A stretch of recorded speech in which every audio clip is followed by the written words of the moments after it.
As-tu tes deux mains sur le volant de ta vie ou vis-tu en pilote automatique? Aimerais-tu savoir la différence? Dans cette vidéo, je te montrerai les principaux signes d'une vie en pilote automatique, c'est-à-dire l'inconscience. Je m'appelle Sylvestre Kabea et j'accompagne les hommes et les femmes à développer leur spiritualité grâce à la pleine conscience. Voici les signes importants de l'inconscience. Numéro 1. Vivre en réaction. Tu réagis au lieu d'agir. Tu vis en réaction de façon permanente. Tu t'emportes facilement. Tu es tout le temps sur la défensive. Et tu trouves que c'est normal.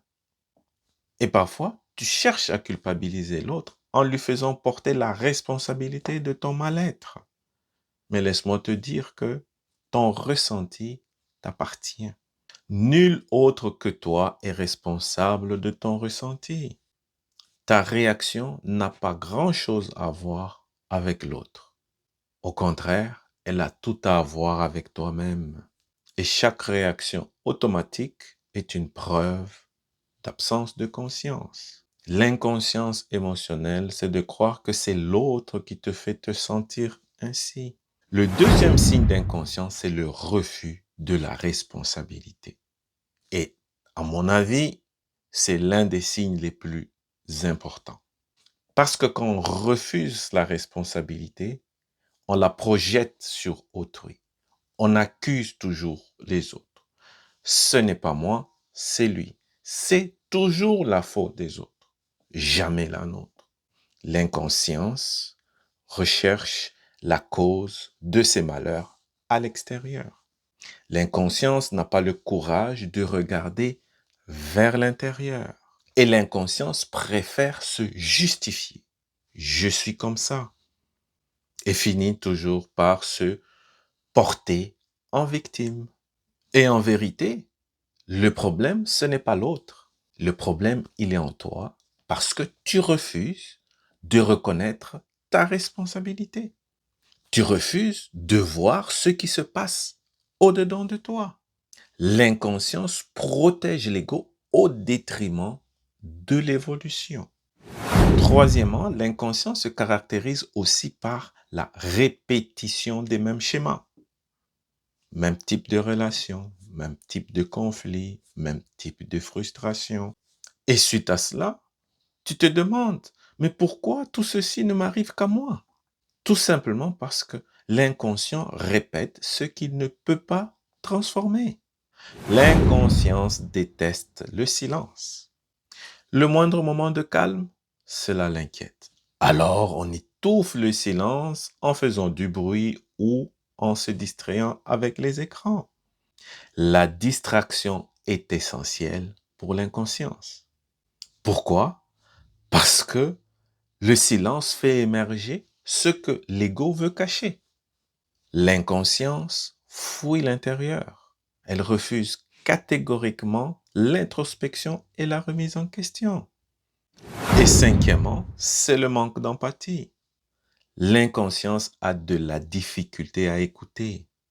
Souvent, elle minimise la douleur des autres et tente toujours de ramener la conversation à soi. L'inconscience a le jugement facile.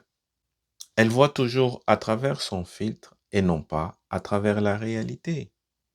Et le sixième signe, et non le moindre, c'est l'incohérence. C'est-à-dire que l'inconscience dit une chose et fait l'inverse.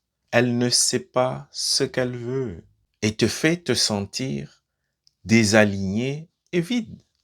Elle te pousse à vivre selon le regard des autres. L'inconscience coupe l'être de son authenticité. En résumé, l'inconscient se manifeste par la réaction plutôt que la réflexion, l'évitement plutôt que l'introspection, la défense plutôt que l'ouverture, la répétition plutôt que l'évolution. Et le plus subtil, c'est que une personne inconsciente pense qu'elle a toujours raison. Mais la conscience commence par une phrase simple. Et si le problème, c'était moi? La conscience, ce n'est pas se juger, c'est s'observer. Ce n'est pas avoir honte, c'est avoir le courage de regarder. Ce n'est pas changer les autres, c'est se transformer soi-même. Et si tu t'es reconnu dans une seule de ces phrases, félicitations. Tu viens de sortir du pilote automatique. Parce que la conscience commence toujours par une prise de responsabilité. Et c'est là que la vraie liberté commence. Et dans la prochaine vidéo, je te montrerai comment sortir de l'inconscience. Si cette vidéo te parle, abonne-toi, partage-la et un petit pouce en l'air sera toujours le bienvenu. Et si par la suite tu désires aller plus loin et faire des transformations dans ta vie, je te suggère de télécharger mon guide gratuit qui s'intitule « Voici pourquoi tu n'oses pas changer ta vie ». Ce guide gratuit te donnera des outils concrets pour faire les changements qui s'imposent dans ta vie. Tu trouveras le lien en bas de la vidéo, dans la description. Je te donne rendez-vous à la prochaine vidéo et je te dis à très bientôt.